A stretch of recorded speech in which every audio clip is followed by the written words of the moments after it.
What's up, people? What's up? Charles, what? Oh, Charles frees up. Oh, he frees up as soon as we get on. Charles, you gotta balance your camera good. Oh, you on mute too. Oh, what Yeah, else? I got it. He Yeah. takes us back. You know that's one thing Mike don't like. He don't like this stuff right here. Mike will be like, "Yo, what are y'all doing? What are y'all doing?" All right, how's this? I'm gonna Yes. do a show like this. Yeah, that's when you're in your talk Yeah. mode. I know when you in your you in your deep thought. I done research something and I'm I'm laid back. Well, So I'm doing what y'all do. I'm throwing out a few what do you call it, invites to. they might be mad at us. Some of our fans and some of the people who follow us, they might be like, "I'm mad at y'all. What didn't go on last week?" Yeah, that's like freaking water to get my house, man. What's happening with your audio? Say something again. Can you hear me? Oh yeah. I What about think now? you sound like you're far from the mic. Yeah, because for some reason it's not coming through on the Bluetooth. I mean, it sounds all right. It sounds all right,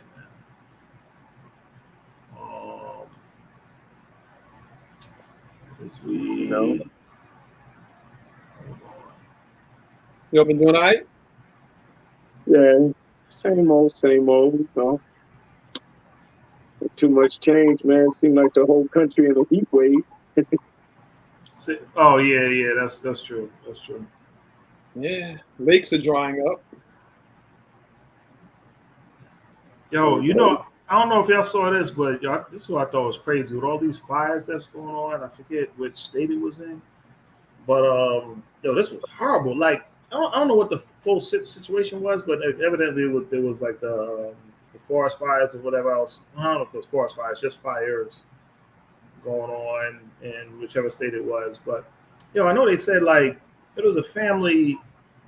There was a couple, I think, who was like in their car in their driveway, who like they found. I don't know if it was like carbon monoxide from the flames of the heat, but they like died in their car. It's like in their driveway, like they was trying to get out and avoid whatever was there, but they didn't make it past their driveway. It's crazy.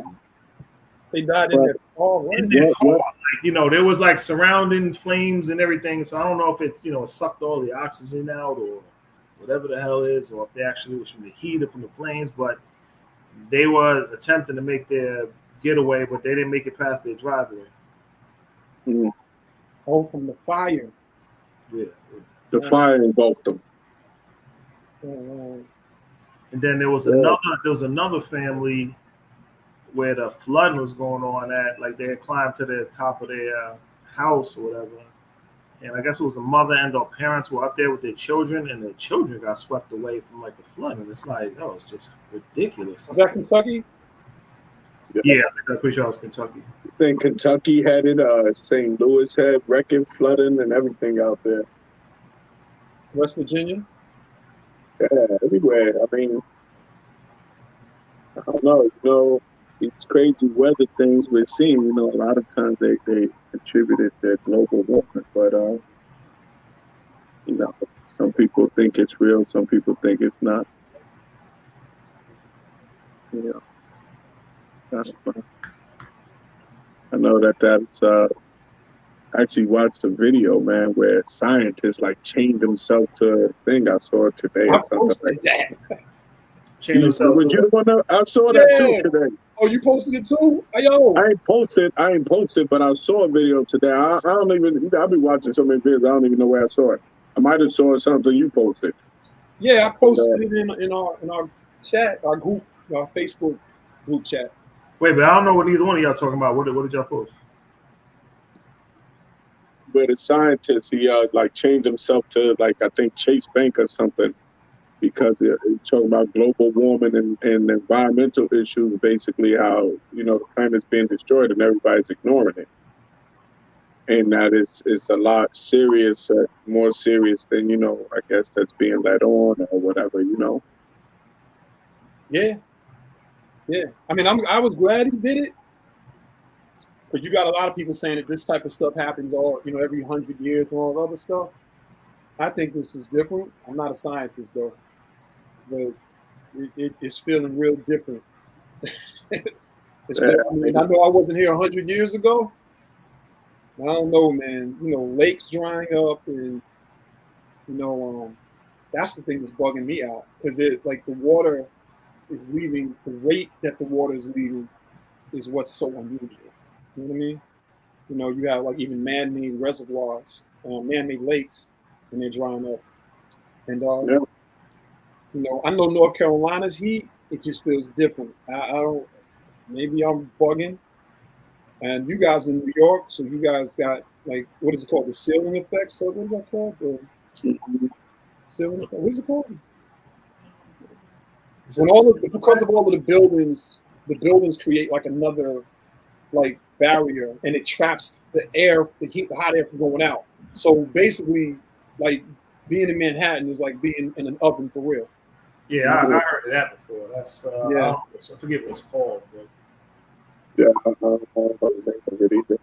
But you know what I think? I think that sometimes when you speak about like the global warming and the effect that it has on like the environment or on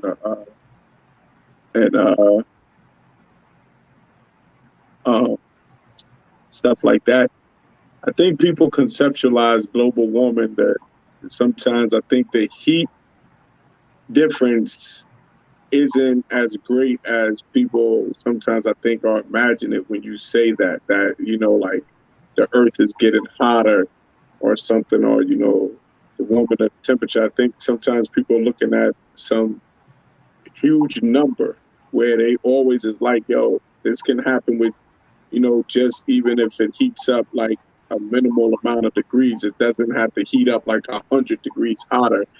So sometimes I think maybe that's what's getting lost in the translation. Sometimes when, you know, a lot of people deny that, you know, something like that, I think maybe it's because of how they conceptualize and what the warming of the earth actually means, you know? Yeah. I think a lot of times it's even simpler than that. Some people are just like, yo, ain't nobody doing nothing in our little town or city or whatever that's impacting the entire ecosystem of the planet. Like I think, you know, I don't even think they even think that deep. They just be like, oh, ain't nothing we doing affecting the whole world. Like, period. Like, so what? You know what I mean? Like, that's kind of like that was like that Trump approach. He was like, nah, it ain't true. and that was it. Like, no, you know, that ain't true.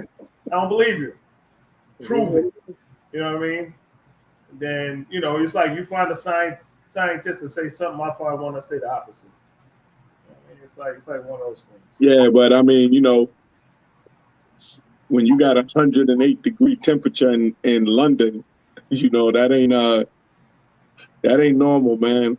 And people don't even have air conditioners over there because they're so used to the weather not being that even getting that warm. You know, even in the summertime, the temperature is really still cool enough that you can you know, you go to night without even having AC and all that. You know, some of the apartments and stuff like that don't even have like central air and all that because the temperature just doesn't really get there. And so you talk about for them to deal with 90 degree. So you think about dealing with 90 degree, 100 degree temperature in an environment that's so not used to that, you can't even escape it because you only got AC. You know what I'm saying? Yeah. Like it's been in triple. Where somebody, Grace is saying, we had hot 10 months out of very hot 10 months out of 12 in Florida. They used to be, yeah. I guess Florida's like that. I know in California it's been like triple digits for like the past several months, I guess. And you know, Yeah, like, but that's what I'm saying. So think about, okay, say you're in Florida and you're used to 92, 93, 94, even 95 degrees, right? So now, instead of it being 95 degrees, what you're used to, it's a buck two every day. yeah, So it's not an astronomical jump, but that little 7 degrees every day, keeping that surface keep hot, on hot. talking. I got to step for a quick second. Keep on talking. Yeah, you start feeling it on a different level. Yeah. I And know. then remember, temperature is basically maintaining that temperature almost 24 hours a day. You're not even giving the surface a chance to cool down. No. So you're talking about air temperature, kid. You know, when you start thinking about surface temperature, you're burning up. You frying. Just putting your foot on the can't even walk by the swimming pool. You know what I'm saying? Yeah, yeah, that stuff is no joke. But I don't know. Y'all on the same page with this when they argue about the global what the hell is the topic? The warming planet or the and we believe there's truth there. The pole, the ice caps melting and all that stuff. Well, they are melting. I mean, I guess they always like, probably always got to melt a little bit, right? I mean, nah, they melting. Like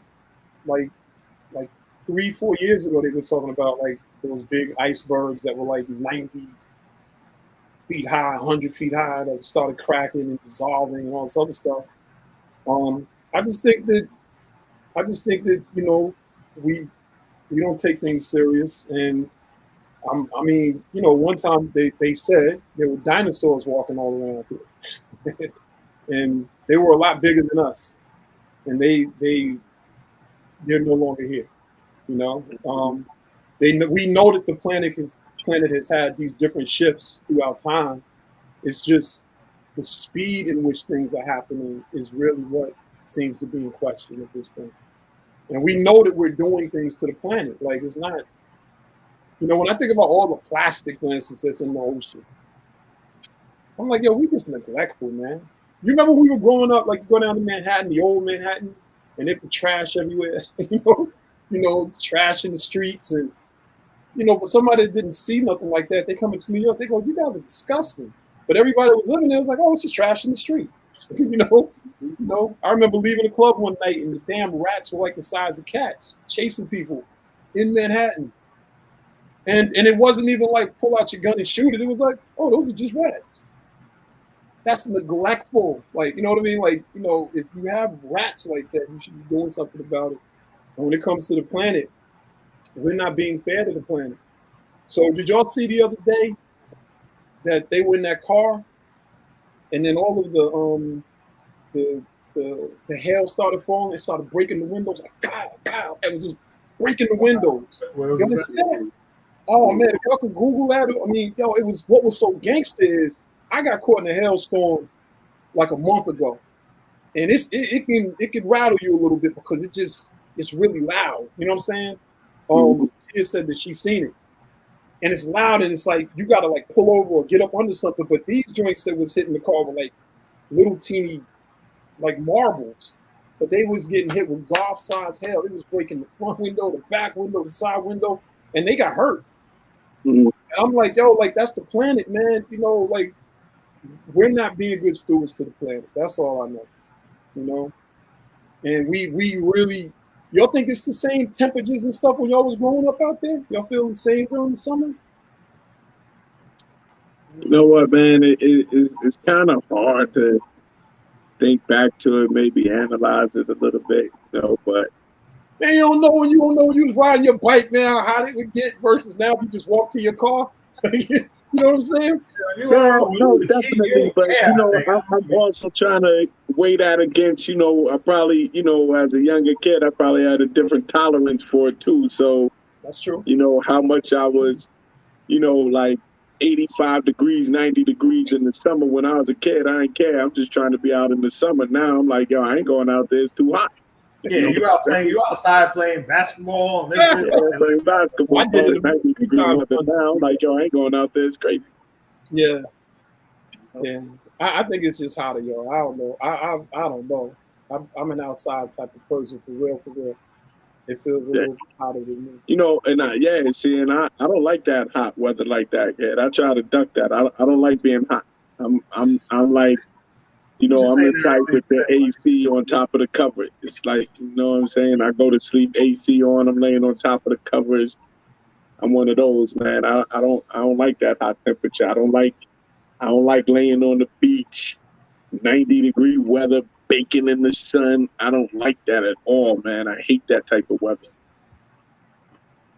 No. Yo, man, real quick, man, let's shout out some of the people spending this beautiful Wednesday night with us. One of y'all want to do it? You take it away. Charles is ready. Charles like, yo, I got this. Nah, you know what it is? Is that I told you I don't got my computer, so from the phone.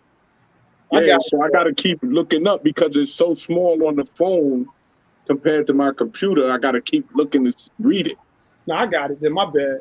So Lou Maria's hanging with us, Kristen, Tia, Grace, Brody. Who we missing? Seb just checked in. And yeah, so that's where we at right now. Peace, Seb. You're on your phone with that Samsung, that Galaxy picture quality is on point though. You sound a little messed up, but yeah, man. I mean, but you know, like, you know, I ain't even gonna get into the iPhone Samsung debate with, you know, cameras and picture qualities. I'm trying to tell you that the Samsung is the better phone, but you know, I'm sure that, you know, people that sleep out in the rain waiting for a new phone to come out will probably argue me down. You know what I'm saying? Yeah. Who was it? I posted a picture of because I think it was Galaxy that had that thing where it took a picture. No, I know what it was. Both Galaxy and iPhone did it, like showed a picture of the moon. But the Galaxy, I guess it's the 21 and 22 or whatever. You know, like the higher version of it got like that 100 times zoom in it where it makes it like real close. And I remember, I don't know if she's on yet, but Tracy tried to post up something after me. She's like, nah, here's the iPhone comparison, and it was like crazy closer. I mean, it looked clear. When I looked it up online, I was like, hold on. Yo, when they take that picture with the iPhone, they take the iPhone and then they put like a telephoto lens. It's like an adapter that goes to the iPhone or whatever. So yeah, the iPhone took the picture, but they got like a telephoto lens on. I was like, oh, that's cheap. Nah. Yo, that Samsung, that 30 times zoom, man, that joint is no joke, man. Looking into outer space. But the other one got 100 times. No, see, that's even crazy. See, I know Dev knows about this. I guess it's the zoom versus the digital phone. Digital zoom is basically just taking the pixelization and basically filling them in. You're not really getting the actual shot. Look at this. But the actual zoom is pretty dope. Yeah, actual zoom is for real. You're seeing exactly what's coming through. The digital part of it is sort of a computer helping, you know, fill in those dots a little bit. That's all. Yo, Ted, I hope you ain't sleeping out in the rain, man, for that iPhone, though. You know? Just order it online. You don't got to sleep in front of the store, man. I hope you. We ain't got to sleep in the store. You see that little floating apple? There it goes. You don't even know what's the latest iPhone version. Man, who gives a shiznit? I don't care. The iPhone, but yo, they all the same phone. They all the same. Yeah, yo, that's what someone was saying before too. Like iPhone made no noticeable differences. They the same phone. In like don't know since in a Yeah, while. it's been a minute. Yeah, so I think they coming with the 14 or something, or 15. I don't even know. I don't even know what I got. I forgot. What phone do I have? I think I got a 13. Yeah, I got the S21 Galaxy, and I'm not trading that joint in because I got a discount on it. I'm probably only paying like $7 a month for it. So this phone is gonna last me until it literally can't charge and cut on no more. Yo, that's how I used to get down with phones. For real. My last flip phone was like 2009, like or something. And it was so beat up. I had like rubber bands around it. It was chipped up, like it was missing some of the buttons. I used to have to like, I was like, I'm not buying it. The phone works. Like, the phone works. Yeah, And then yo, I was out phone. It's like, I waited a while for mine too, but I wait until they have like those little deal things. Like, so I just got the 22, but I ain't have to pay nothing for it. Like, it's they they make you not they of course they make you stick out with the contract thing, but like, so what number do y'all have though? If you at 20, he's at 21, you at 22. What number they on? 22. Oh, they on 22. Okay, so Yeah. okay. Yeah, but I had to come out of pocket for it. I mean, they range from it's like iPhones. They range from 800 to about 12, 1300. I think in total is like the top cost. Yeah. But you know what though? Like a few years ago, so that's a ridiculous amount of money, period, for like a phone. But I came to the realization, like I don't. Okay, so I still refuse to buy a $1,300 one, even whether it's iPhone or Android. But when you realize nowadays, like how many different functions the phone, like the phone has for the most part turned into people's computers. Like I think Charles said a while ago too. He's like, he didn't even have a computer for a while. He just did everything he did on his phone. You figure all the digital scanning you're doing with the emailing, the apps for reservations, plane, restaurants, um, you know, dictation stuff, like whatever. Like it's unfilled. Like was somebody making a joke on something? Yeah, he's Yeah. we really be going in trying to decide who has the better low jack. Yes, this thing.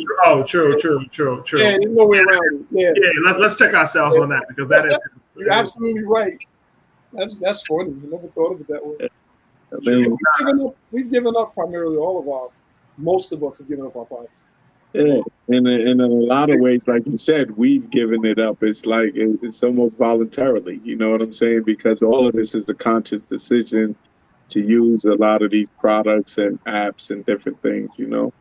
Yo, I just saw something the other day. I forget where I even saw it, but they're saying like Mark Zuckerberg like was able to accomplish what the CIA, government, all those agencies, none of them was able to do, like creating Facebook, like every type of tracking and informational based purposes they wanted on any like one individual for any particular reason is all done like freely and openly now.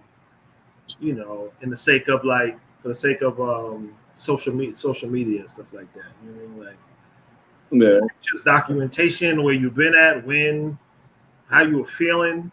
You know what I'm saying? What your mood was that day.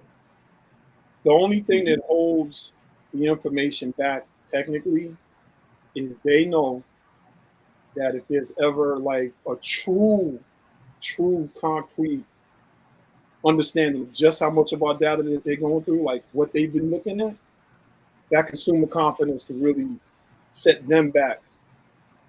Wait, if who knew? The people, man. People. I think it's the same thing. You think people don't know? You think people don't know? I think they don't know. I'm gonna tell you why I say that. The illusion is like on something like the iPhone that it's all encrypted. That's an illusion. Wait, what's illusion? That it's encrypted. It's all an illusion. It's all an illusion. And here's what I'm saying about that. Even if the data is encrypted, it has to go from A to B. And from A to B, all of the different variables that can come in to get that information,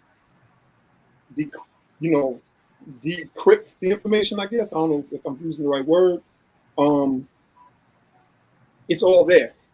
They've already shown that depending on the strength of like when they come in with those subpoenas and stuff like that, They can get the information, but even if they can't get the information still exists.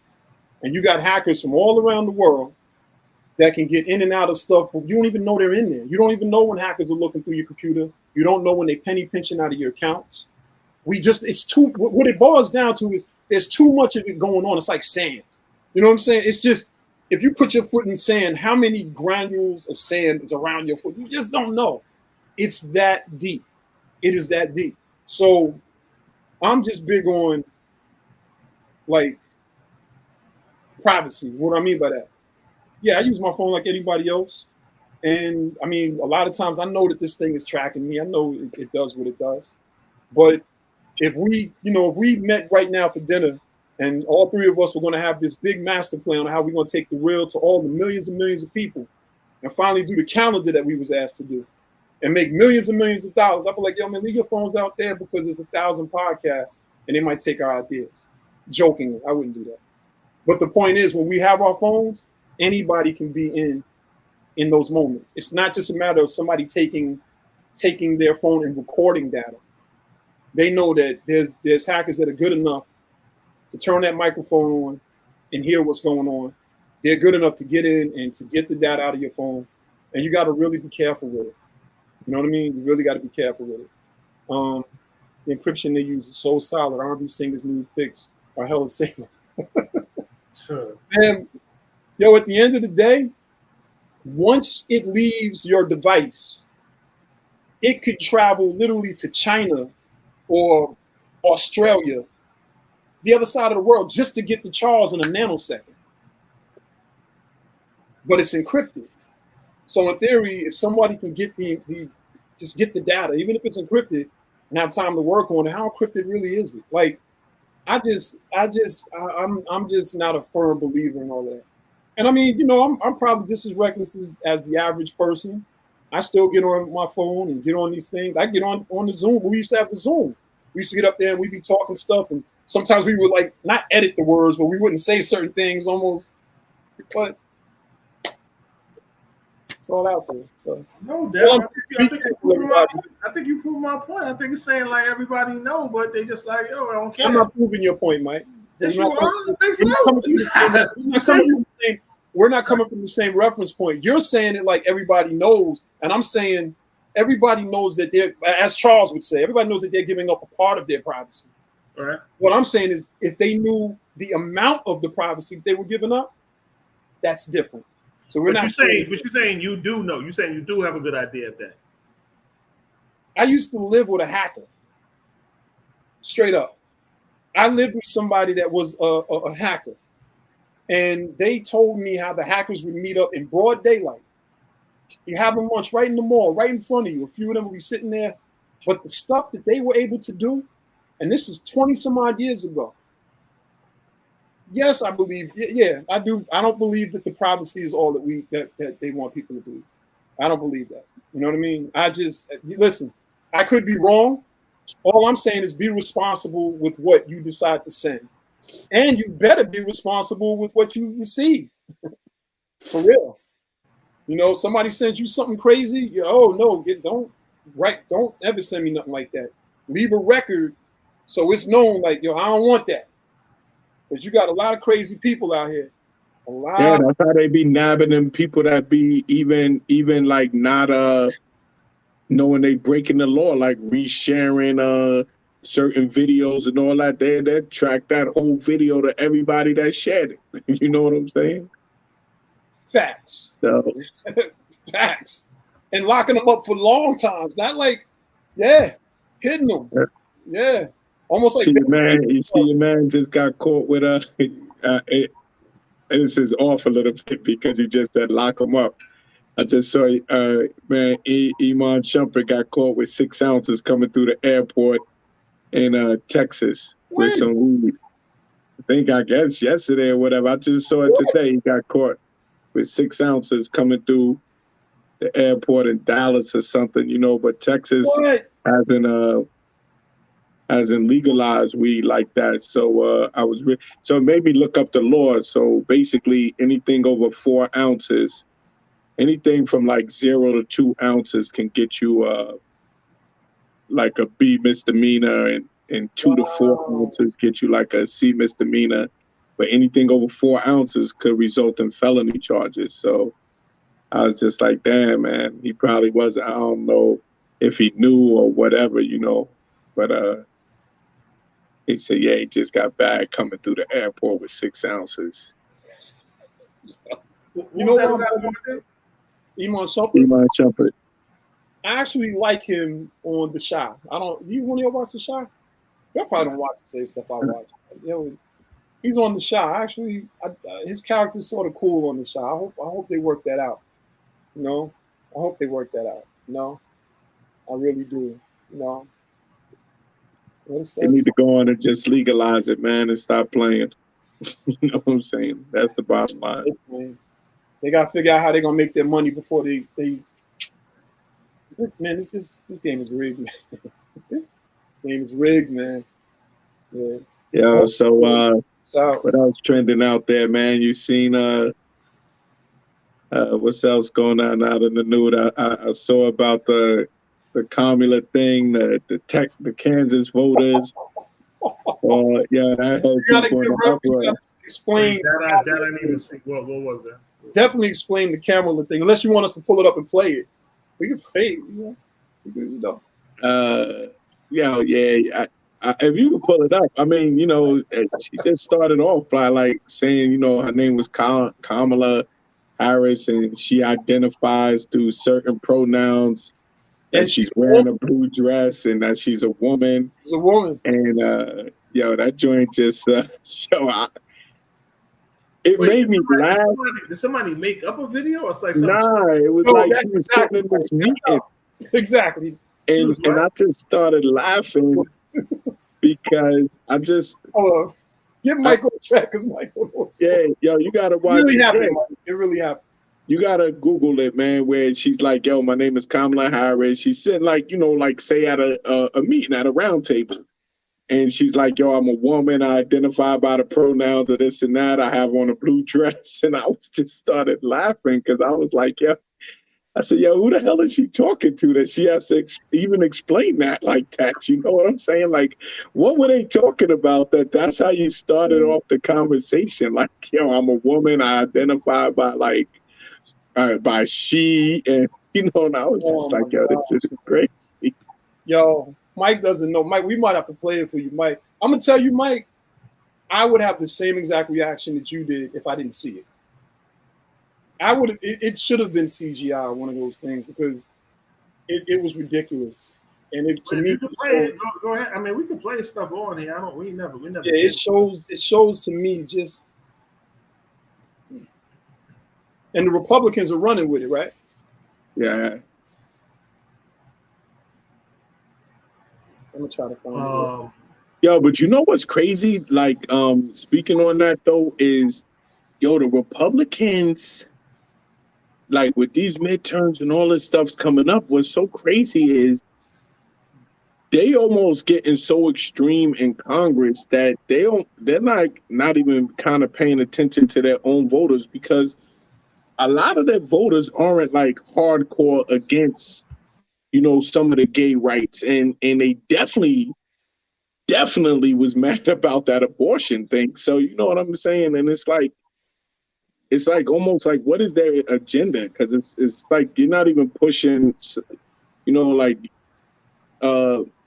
your supporters aren't really like following a lot of the stuff that y'all are doing right now. So makes you just wonder what other plan is in place, Yo, I think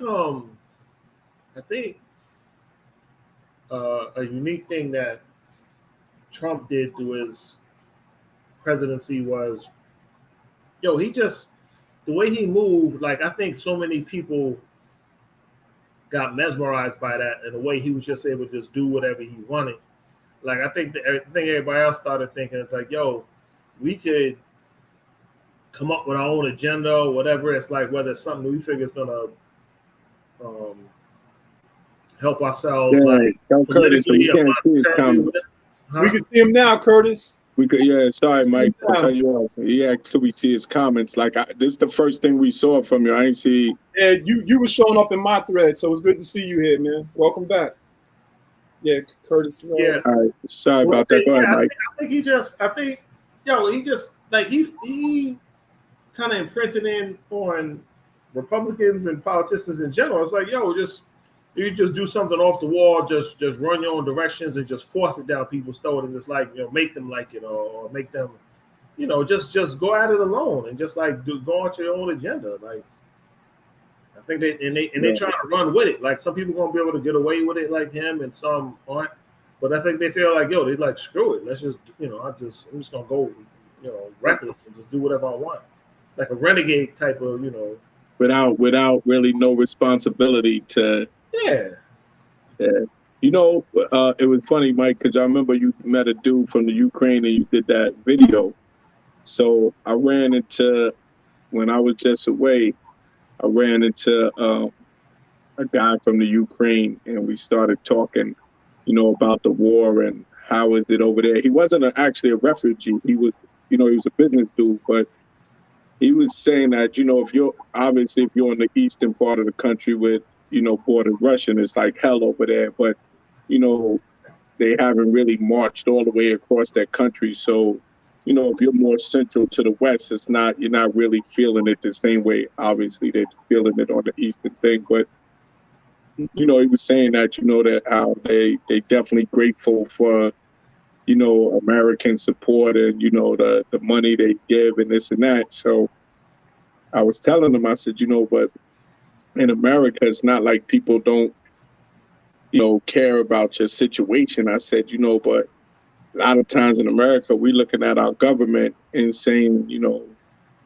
don't have money for so-called programs and different things here, but, the next thing you know, you're on the news and you're talking about you giving $60 billion to Ukraine or something. I said, so it ain't really like people don't like the Ukrainian people, so to speak. It's just that it could feel, that you're, how are they looking out for y'all when we still dealing with our own stuff here, But he was like, yeah, he understood it and everything, but it was kind of cool. And then after I was talking to him, I was like, damn, man, I should have recorded this the way that you had did with the Ukrainian dude speaking on the war and the country and the different stuff like that, man. It would have been a nice little thing, You know what's crazy, Justin, thinking about that, like looking back on that, when I spoke to him down in DC, that's before Russia came into Ukraine and started doing all that bombing and whatever else,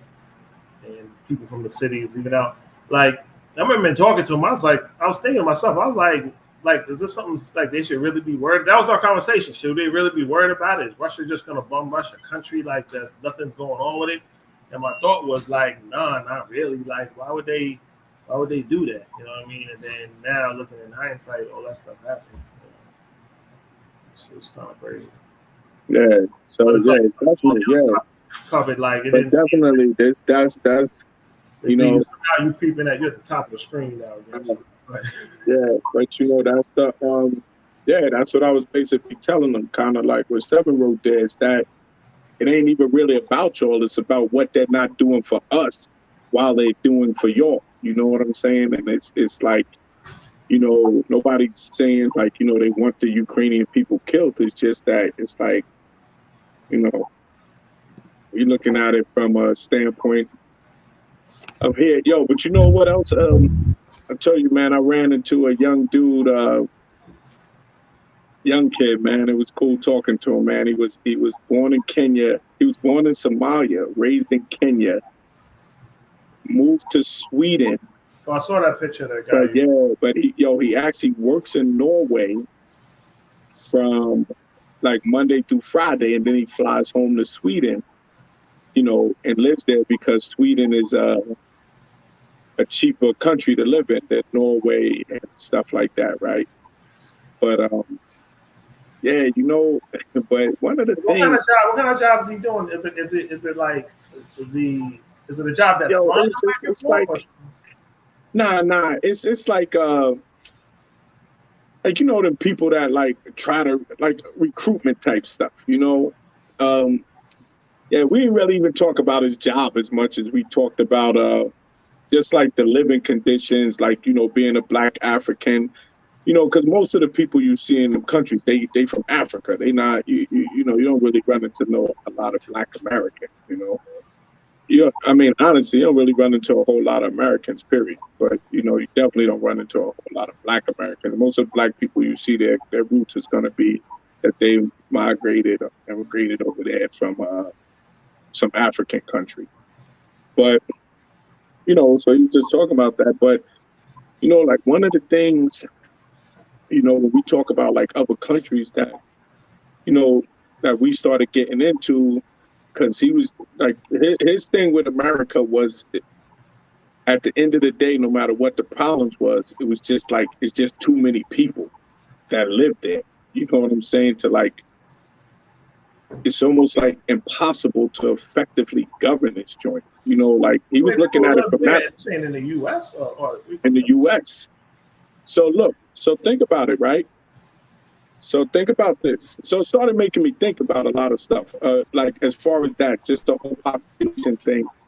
So I looked up, you know, the places I've been over the last couple of months.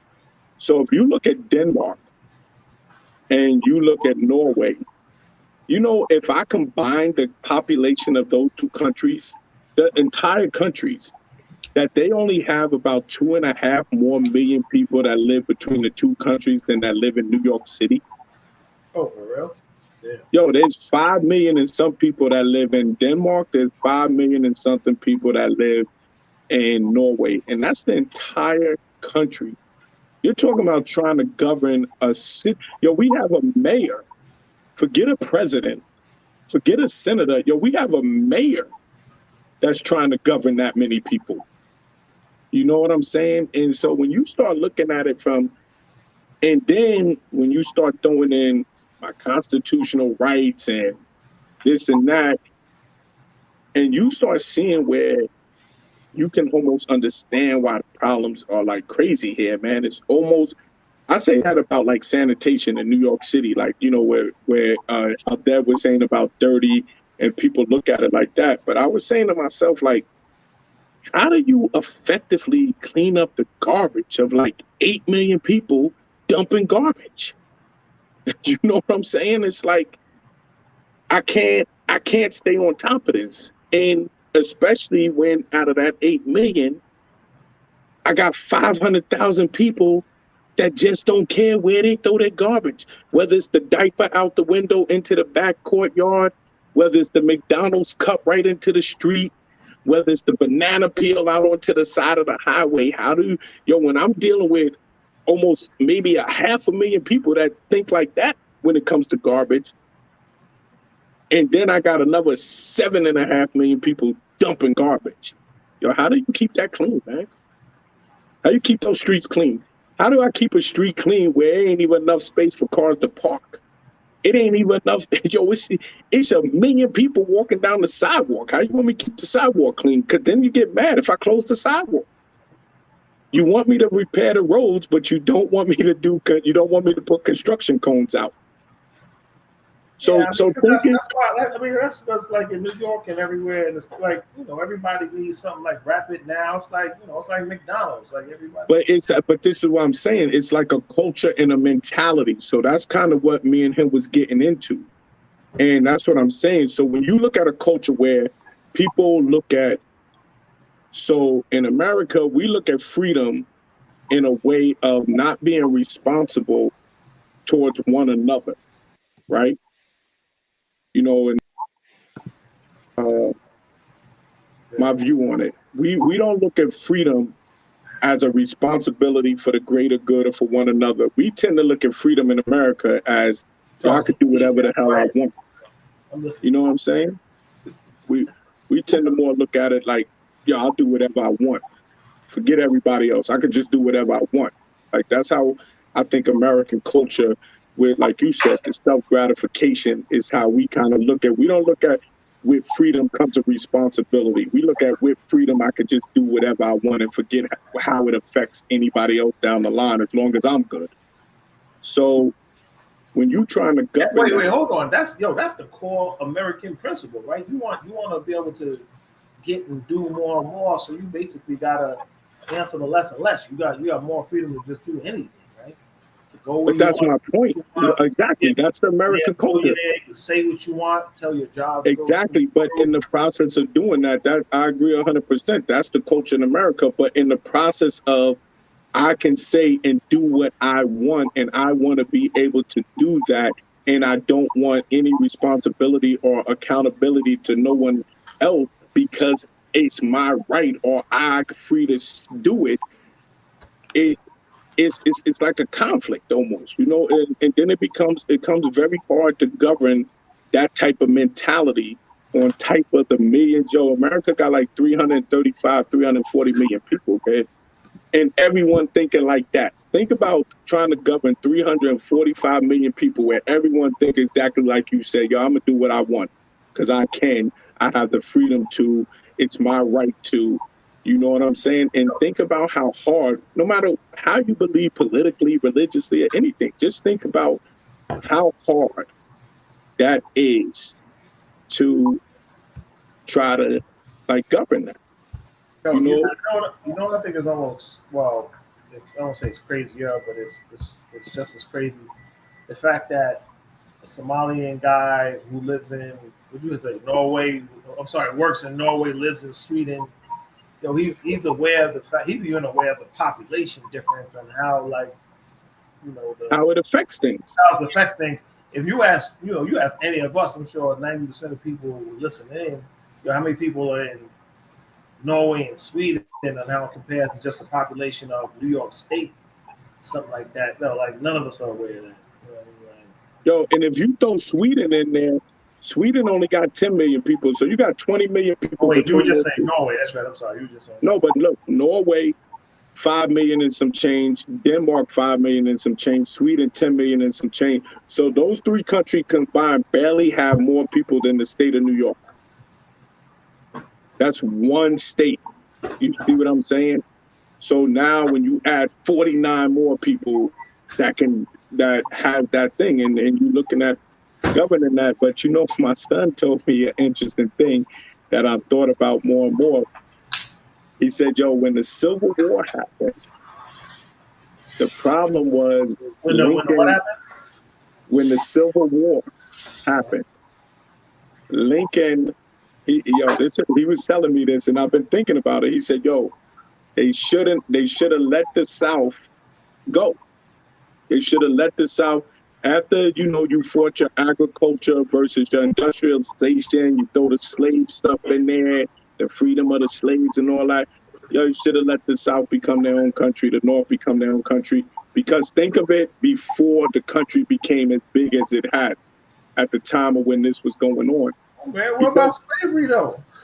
No, I'm saying after you won the war. And everybody goes off and just like, all right, do what you want to do down in. Yo, the slaves are free. The slaves are free. Everybody might be industrial. The South is agricultural.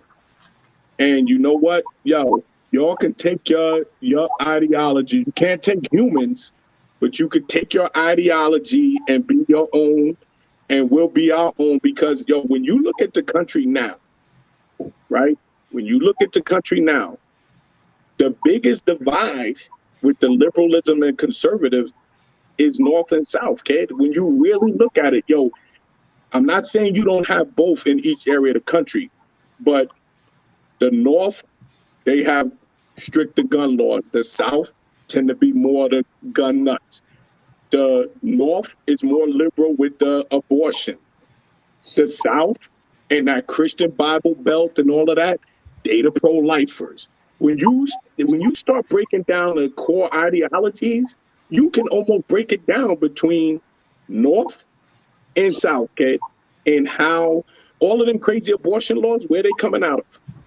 They ain't coming from the North, really. They not coming from up here with the liberalism. They coming from that Christian Bible Belt through the Mississippis and all of that. All of the gun laws where you could just do anything with the guns. Where's all of that really coming from? And that's not even to get into a gun debate. I'm just saying the difference. It's all coming from the South compared to the North, kid. And so when you look at it in the totality, and this is before we was all the way out west. You already saw the difference in the ideology, man. You almost could have let them become two separate countries, and then you select which one you want to live in. Just like we move around countries now. You like the rules and the healthcare better in Canada, go to Canada. You like it better in America, go to America. You know, go to North America or the United States or whatever, and almost made it two separate countries. Okay? It probably would have been easier. Come as we go push forward to 2022, it might have been easier, man, because you would have people living in areas of North America that more fit their ideology, man. Let me jump in. I know we had a couple other topics of interest, and one of them we don't have to. You can't dance around it. You just gotta get in the conversation. One deals with pronouns, and the other one is Kansas. I don't know. The Kansas topic is with the flooding and stuff like that, or is that people? No. No. Yeah. All right, I don't know what that has to do with. So I'm gonna go like with the pronouns. All right, so y'all. You might want to go with Kansas first. It's quick. Pronouns is quick. This is quick. Yeah, I'm Oh, what the voters did? Yeah. Yeah. All right, fill me in there because I thought we were just talking about pronouns in general, like he, she, them, it. Not it. It's not an it. I take that back. My bad. All right, Don't get your pronouns wrong, kid. Yeah. Let me. I didn't. You're gonna get us kicked off the platform, man. Don't get that pronoun wrong, man. You gotta get it right, man. You gotta get it right. Don't confuse none of that. I feel a little. My right, name is it's my name is Mike. I got a black shirt on, glasses. I identify as he and him, and I'm a man. Anytime I had something on the form I had to fill out with something like this is my personal opinion. This is for me. It's not even my opinion about the topic. I hate to say this, but when I had a form, I don't like the fact that they want me to get put in the bucket like he, she, them, it. Or, I keep on saying it. He, she, them, or whatever. And I just I don't answer that. You're gonna get in trouble. What are you saying? You don't like that they ask you to identify yourself? You mean? Yeah, it's because there's a few things I had to fill out. How do you group yourself in this category? You know what I mean? I don't know. I don't like it. I don't know. I don't like the. They ask you that joint on some of them when you buying the plane tickets. Is male, female, or like what?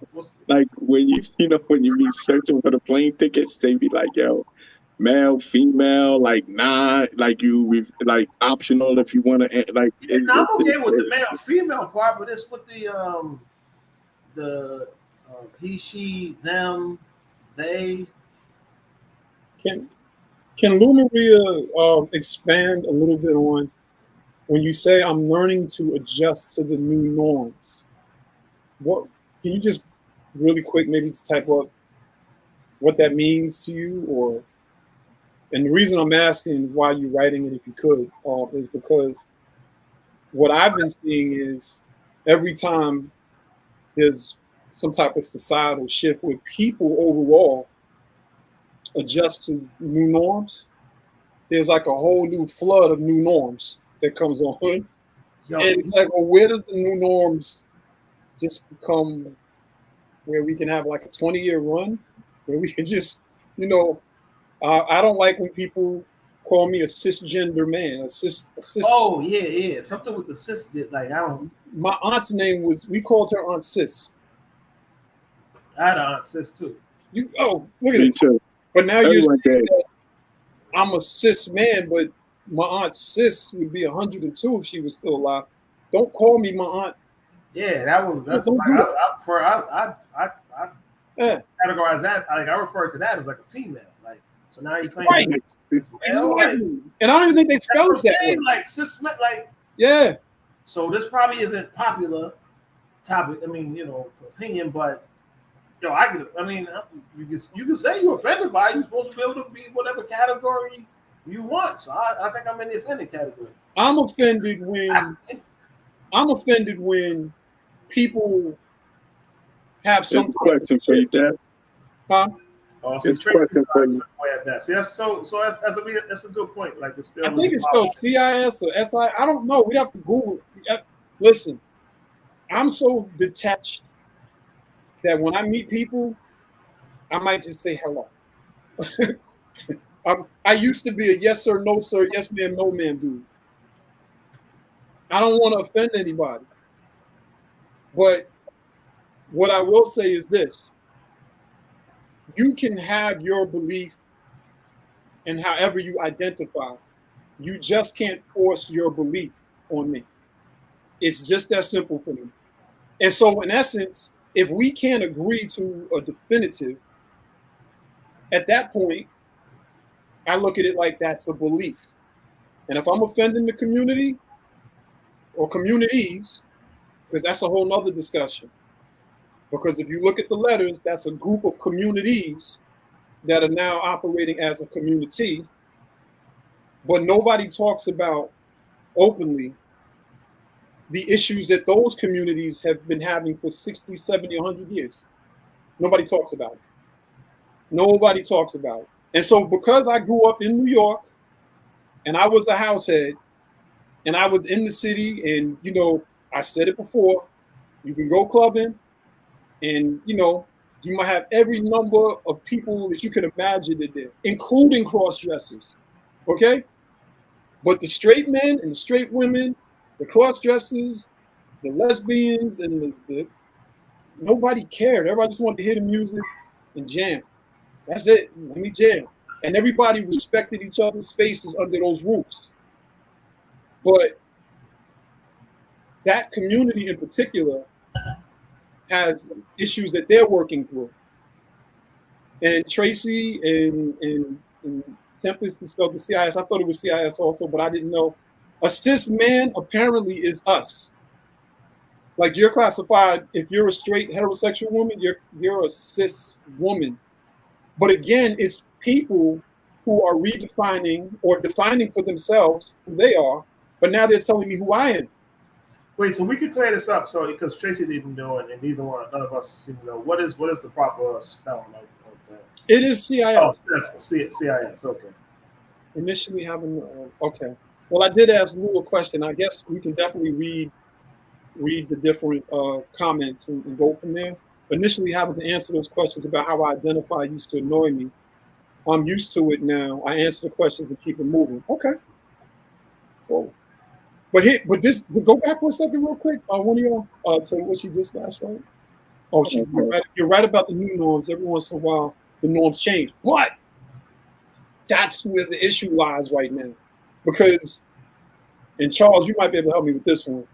We're a nation, well, both of y'all can help me with this one because it's the same thing.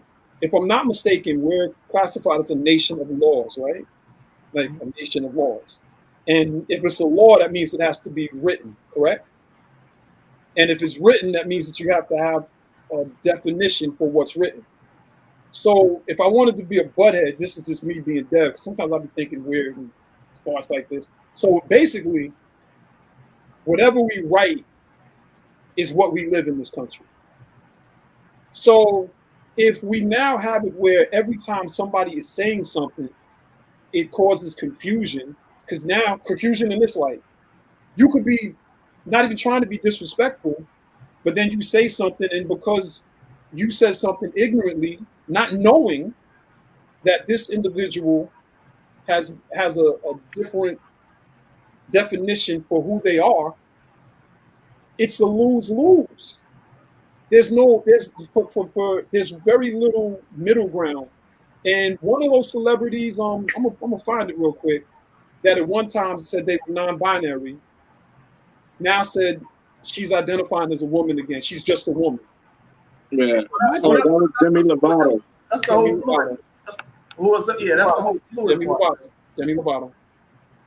Yeah, I just read that today too. It's a constant, it's an evolving thing. So, Dev, I think even to your point, like, is it written in laws? Like, no, none of it's hit the law books yet. It's like slang or even like hip hop. Like, it's got to become a norm for a while. for somebody to clearly define it, on the books somehow. But I think it's evolving, right? Even people in the community, like as they're figuring it out and kind of defining it themselves, they know it's evolving, right? So, Oh, I'm glad that she asked. It's a chemistry term. Yo, listen to this. the system. Yeah, this is okay. Now I'm seeing where they got it. Hold on. Let me play this for everybody. Hold on. Hold on. Okay. I'm gonna play this definition because I don't want to read it. Here it is. You ready? Listen to this. Denoting or relating to a molecular structure in which two particular atoms or groups lie on the same side of a given plane in a molecule. In particular, denoting an isomer, in which substituents at opposite ends of a carbon-carbon double bond are on the same side of the bond. The cis isomer of Stilbene. I messed it up, but I sort of saw it. I heard it. I don't know what that meant. I mean, but I'm gonna. It says right here. Two things on the same side. Cisgender man. I'm gonna play that. I'm gonna play that because this is coming from, I guess. This. Let me play this part really quick, and here it goes. Cisgender. Oh shoot! Just copied everything. Come on. Be patient. Be patient with me, everybody. And now I just lost it. I can't stand this. Okay, 1 second. I'm gonna pull it back up. Cisgender definition. Okay, I got it. There it is. I should just read it. It wasn't that long. Denoting or relating to a person whose sense of personal identity and gender corresponds with their birth sex. This newfound attention to the plight of Black trans folks by primarily cisgender allies is timely and necessary. Let me play that again. Y'all heard that? Did you hear it? I mean, that's not, I thought you was. Well, go ahead. Play it. We'll play one more time. Denoting or relating to a person whose sense of personal identity and gender corresponds with their birth sex. This newfound attention to the plight of Black trans folks by primarily cisgender allies is timely and necessary. No. Where's that coming from, though? I pulled it up on dictionary. Dictionary.com. It's just cisgender, CISGENDER. And that's another thing too, right? Like nowadays, like back in the day, it used to take something years in order to get to like a printed dictionary. Like now you have like online dictionaries, they're all updated. Like this year, if it changes in 6 months, they'll change that as well. So that didn't used to be the case. I think that's fair to say. It is. It doesn't, and that doesn't change how people want to be identified as, right? Because even as y'all just mentioned, somebody identified as one thing, like I don't know, was it last year, and then they said, okay, now I want to identify as this year. Yo, that's a thing. Like that's like I guess to us, like that may seem crazy, but to some people, that's their life, right? So they want you to respect it. I can respect it. You just can't tell me. Yeah. I can respect it. You listen. When I graduated college, and I worked in group homes, and I worked at a suicide prevention line, and we had some clients that really, and I'm not time out before I don't want to piss people off. I'm not saying that people are having breakdowns, but this is what I am going to say. We used to have to document different individuals that would tell you they were hearing different voices, or they were different people, or whatever. Oh, where are you going with this, Dad? I'm saying this is part of my life. You just look at Charles sitting back. He ain't saying nothing. This is part of my life. You know what I mean? What do you want me to do? I mean, I just finish saying what you say. So my point to you is this: we never ever made those clients feel a certain way about what they were saying. Okay. Good now day. Let's separate that, because I don't want y'all to say, "Oh, he's calling everybody." I'm not calling anybody nothing. What I'm saying is people can say whatever they want. But to Curtis's point right here, damn that, he said, I don't want to hear that identify stuff. That's, Curtis speaking. He said, I identify as a person that just won the $1 billion Mega Millions. Don't mean I did that. So in essence, some of this is going to boil down to what we agree to and what we don't agree to. And I was on a clubhouse room about a week or so ago, and it was so gangster to me, because it only proved what I already knew. as far as that community having some issues amongst itself. But what it was there's a gay guy that has a room called Ion. So if y'all on Clubhouse, some of y'all might know Ion. Ion is like he's a trip. That's the only thing I can say about it. But he's a straight shooter. So Ion's the type of dude. Well, you know what I can say. I think he's a gay man. So he doesn't. As far as I know, he's a gay man. I'm gonna say he's the type of dude. I ain't trying to offend him if I'm got it wrong, whatever. He just shoots straight. So a lot of people be on his platform, straight, gay, trans, whatever. But what he said was he's tired of the transsexual women basically becoming men when they are threatening gay men. He was like, yo, like, y'all gonna tell him. And then there was other people like, basically he was out of line because he shouldn't be calling the trans men men. And he was like, no. When they come out and then all of a sudden they huffing up and they threatening me and they calling my mother, because apparently one of them threatened to cut his throat. Okay? And he was pissed. He was pissed. But it only undermined what I've always known. And that's why I've always told people to watch like the documentary on the Stonewall riots. Because even back in the 60s, the gay heterosexual men would beat up the cross-dressers. So this was a big thing back then. They didn't want cross-dressers coming into the bar. Then I was listening to NPR like 2 weeks ago, and they was talking about some island up there in Connecticut. I forgot the name of the island. It's off the coast of Connecticut. And basically for like 100 years, it's been a place where conventional gay men would go quietly to just do what they were going to do. But they had a hard time with the transsexual and the cross-dressers from the 80s and 90s. This is NPR. Don't beat me up, y'all. This was on NPR, and they had gay men and different individuals talking about trans men talking about the fact that now it's becoming more accepting up there for those different lifestyles. But the point I'm making is that group of individuals, they have to work out things in their own groups, but don't call me something that I'm not, especially if I'm just being respectful, and be more tolerant and be more understanding if people don't understand where you Or are. agree. Huh? I said, or agree. You know what I'm saying? That's a goodie. Yeah, You you don't agree? Wait. Yeah, because to Charles's point, if you disagree with one element of what now you're classified as transphobic and anti-gay and all this other stuff, it's just I might not just agree with something you are doing.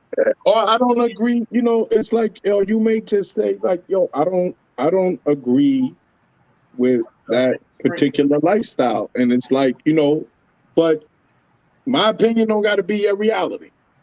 So if that's what you want to do, the only thing you should be concerned about is not whether I'm in agreement or not. Is like, to your point, what you're saying, as long as I'm not being disrespectful to you, as long as I'm not physically trying to harm you or whatever, at the end of the day, my opinion is what it is for me. And like I said, it don't got to be your reality, but you can't make me accept a lifestyle that I don't agree with, or that, I mean, personally, I don't care. That's entirely too much fucking thinking to try to figure out whether a person is a man or a woman and all that shit. Kid. That's too much. You know what I'm saying? It's like, whoever you are, whatever you want to be called, whatever, man. You know what I'm saying? Just understand that, it's not going to go against my belief system. Tell me what you think about this, right? Because like it's obvious, like in a lot of the a lot of the movement from like the gay community, the movements in the gay community, and with rights of Black people and stuff like that, and like I can tell you, it's something that's crazy is that I went in the store and I saw like around Gay Pride Month, when you come to the store, it was like Target or something like that, and the whole front section had this like whole Gay Pride section, right? And so one of the first things I saw, it said it was like a clothes on a shirt. It said like it said like pride power or something like that. It was like a mix of slogans from like Black Power or something like that. I was like, damn. I was like, I don't know how I feel about that. Like it was like, because a lot of the movement, and even with um, with all the like black issues that have come up now through Trump and everything like that, it's aligned itself with the rights of blacks and stuff like that in the gay community and stuff like that. And so when you're saying that, I'm thinking about how it's translated, how somebody might come to you and say, it's like, oh, okay, so you're not being like homophobic or transphobic or something like that. You feel that you can just say, I don't like this and don't worry about how I feel. Like, just, don't think about how I think. Like, just keep it pushing kind of thing. And they'd be like, they're thinking that you might say like, oh, I'm not supposed to look at you like a racist, or I'm not supposed to look at you like you're homophobic, and you don't agree with, you're not taking into or realizing my reality or something. But I mean, but you shouldn't. But here's the problem already with your movement. Then, if a lot of people are going to attach themselves to black movements because ultimately they're trying to attach to a civil rights type of thing, And I don't have no problem with you having rights. I don't care if you can marry. I'm not parading around that y'all can't be together or you can't marry or whatever. I'm not doing none of that. So your movement shouldn't be based off of me accepting your lifestyle or being in agreement with your lifestyle. Your movement should be about, to me, whether you should be discriminated against or what type of rights or whatever you should have in being who you are. So like, if your movement is about, should you want to fight for same-sex marriage?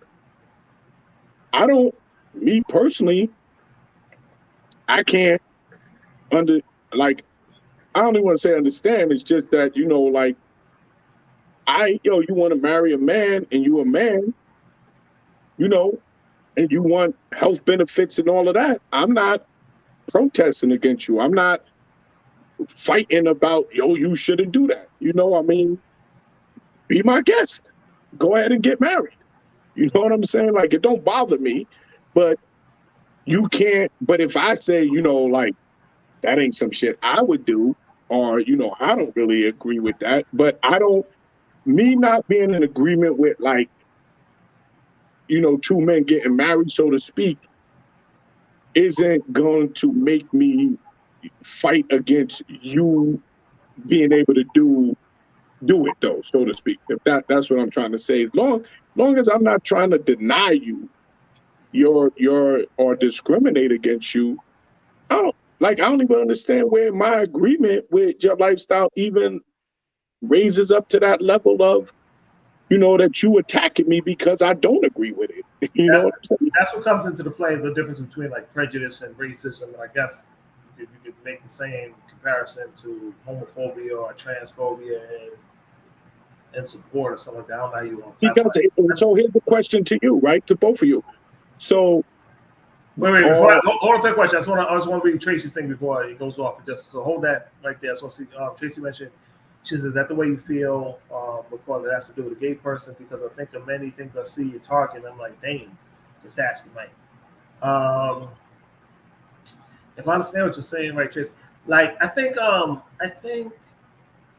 when I saw that in Target, so I mean, I guess it's fine to have T-shirts and everything like that. So it was a mix of two things. One thing, it was like a lot of people discussed about the mixing of the establishment of, like, say, the Black Lives Matter movement, and that be started by like a lot of members from the gay community, and there being like the agenda was kind of mixed, and I guess in a sense, and probably rightfully so, because some of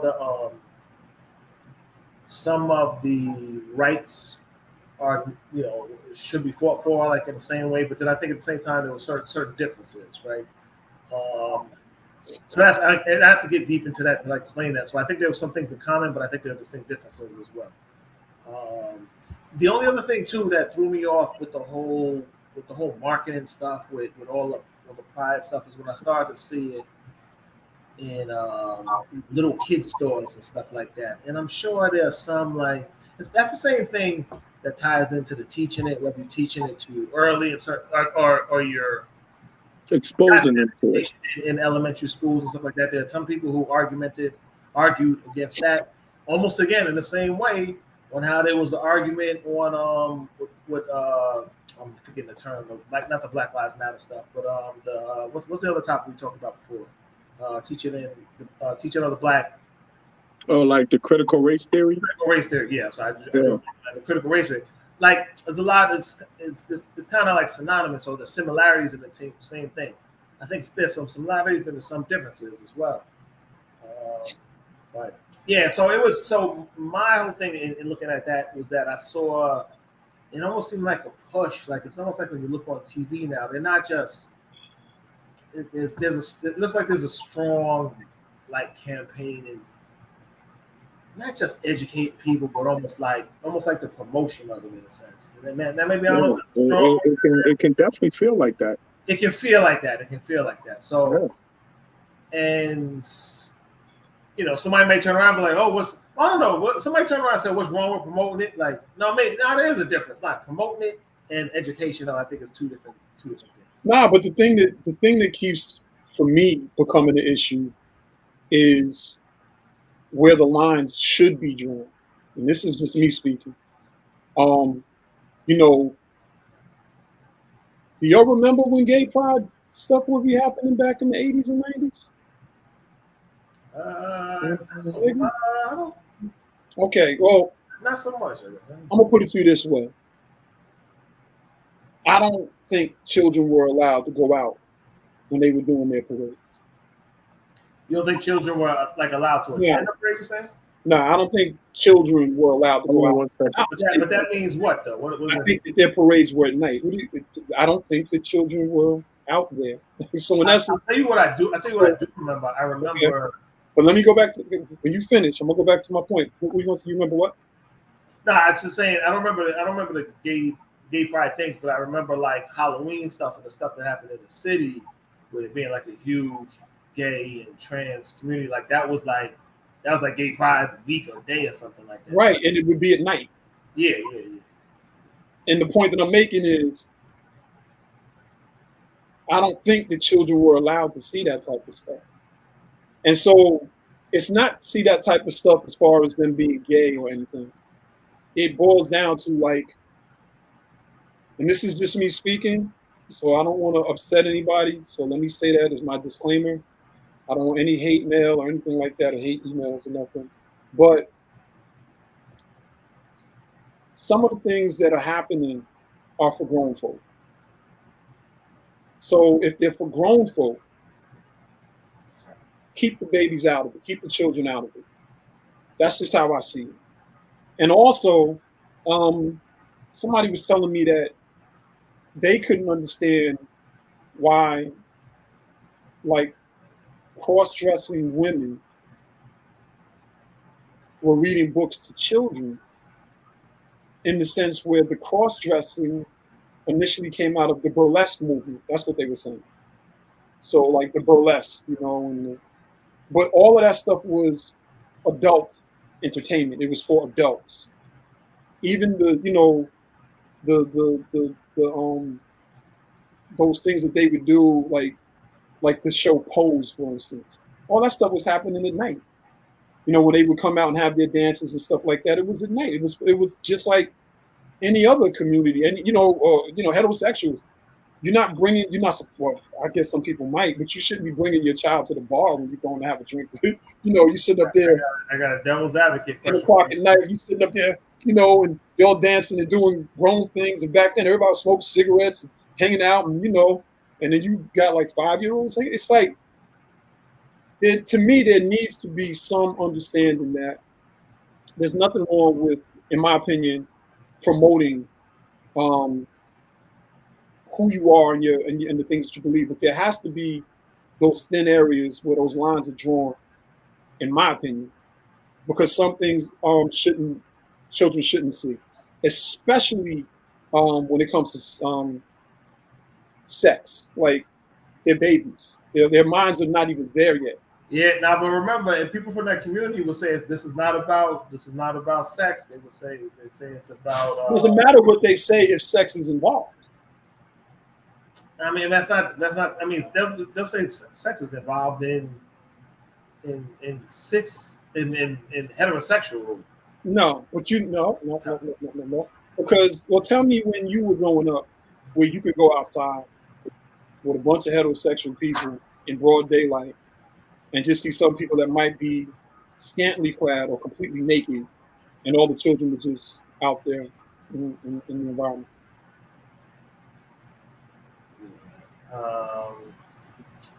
I mean, people might say that to like for any parade. No, like I'm talking to you. I said for you to tell me if you saw that, not them, not anybody else.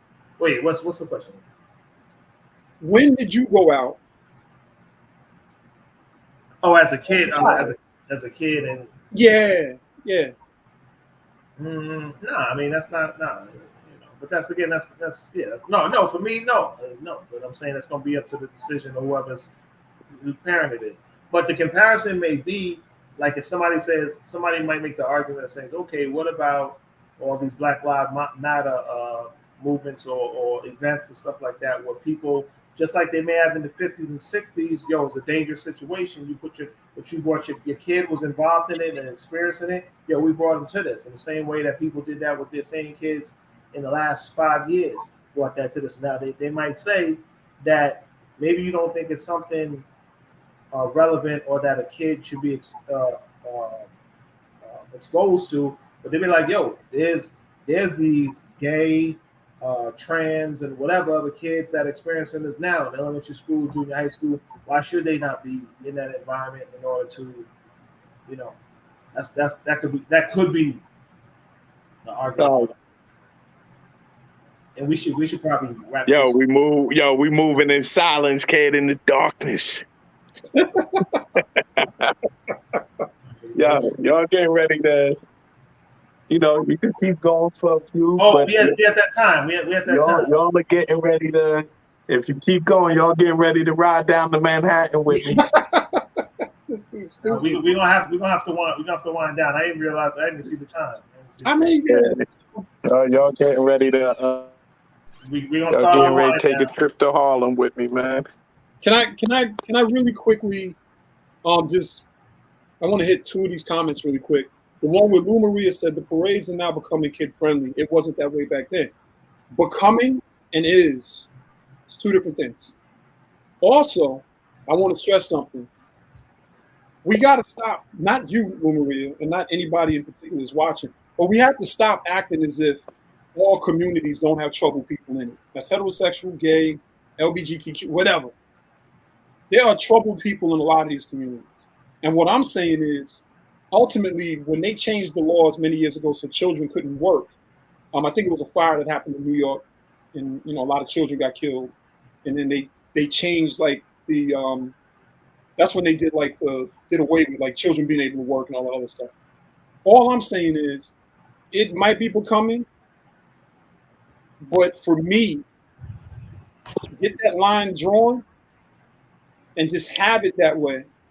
So even if somebody in your community comes and they're doing something that they're not supposed to do, you don't find a reason to justify it. If you do, instead of calling them out and say, we don't do that at this time of day when we're out enjoying ourselves for families. Because it's true. I mean, there's a lot of different families and family structures that have, gay couples, trans couples. I mean, there are new families, but that still doesn't change the fact that if you're doing something that's not decent, whatever that may be, it's not decent. There's still laws on the book right now where, I can't just take off all my clothes and just start walking up the street. You're going to the nut house or you're going to jail. You're going somewhere. Am I allowed to say the nut house? Is that bad? No, yeah, it's probably. That's bad. You're gonna be put away for a little bit. So maybe I shouldn't have said the nut house. I'm sorry, but they're gonna put you away until you can figure out that within the norms of the way things are now, you can't do that. It's just that simple. You can't do that. And, it becomes complex for me because I can't stand the fact that you really can't have conversations with certain people without being labeled homophobic, transsexual, anti-gay, all this stuff. And I'm like, we done had every type of gay. I mean, I can't say transsexual, but definitely cross-dressing people in our communities forever. I mean, forever. So it's not a new discussion for us. But what is new is being classified as something that you might not be just because you disagree with a point that someone is making. And now you're against everybody. And this is the one thing that I don't like. And I mean this literally. I don't like this at all. When you're having a discussion with somebody in that community and they say, I don't like what you said to me, it feels violent to me. Your words feel like I can't remember how to say it. It feels like aggressive and it feels violent to me. Yo, we gotta stop that. I mean for real. Because I grew up at a time where it really was violence. You really could get punched in your face for saying something. Like legitimately punched. And when the gay bashing was happening back in the 70s and 80s, and especially in the 60s, no, those gay people really got beat up, really lost their lives. Not saying it doesn't still happen, but you can't project someone just saying something as a matter of opinion. But now you're equating it to that time frame in my mind where people really were getting hurt. I don't like that. I'm old enough to remember where people were doing foul things to gay people and beating them up and all that other dumb stuff just because they were gay. I'm old enough to remember that. So now if you say something like, that's violence towards me, it's like, no, I just don't agree with you. Or what you just said, I don't like. Doesn't mean I'm violent towards you. I don't like that. So that's something I don't like. And I don't know if you guys have ever experienced it, but it happens. I'm going to say it like that. Yo, but you know what, Dev, you know what's crazy? Like, you talk about the 70s and 80s, right? And, so I had an uncle, but he was my grandmother's brother. So he was like a grand uncle.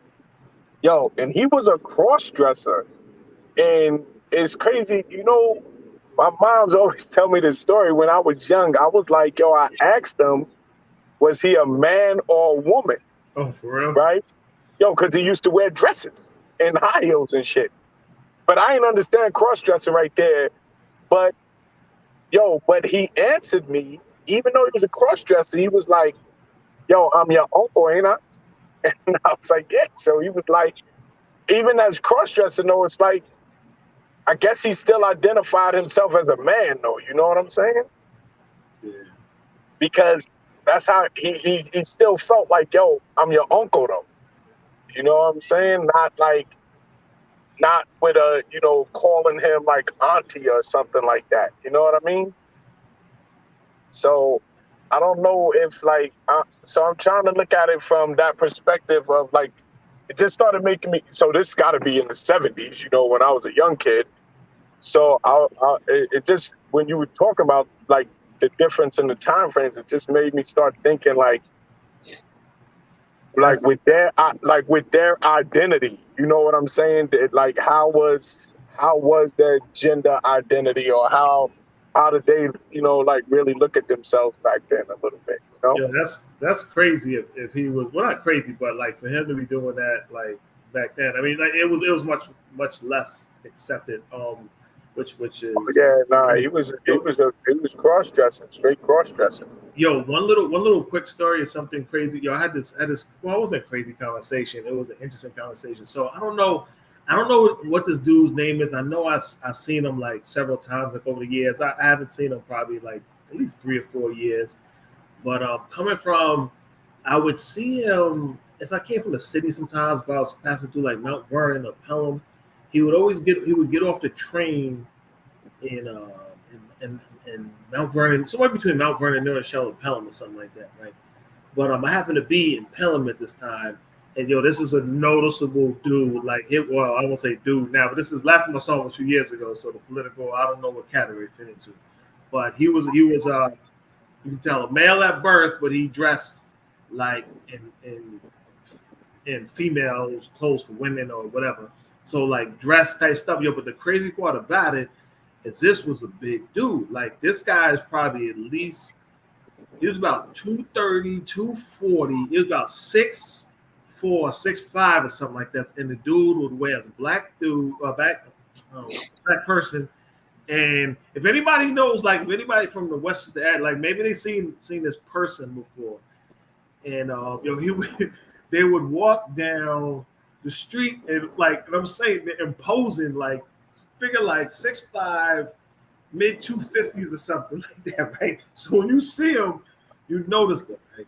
And I was at the pizza parlor one time and I was sitting outside. I was with somebody and outside. I'm waiting outside, and they came walking down the street, and I think they went in. So they would wear stuff that like it would be like a mini skirt, high heels, like real something that would just make you stand because you're over 6'5" or something like ready.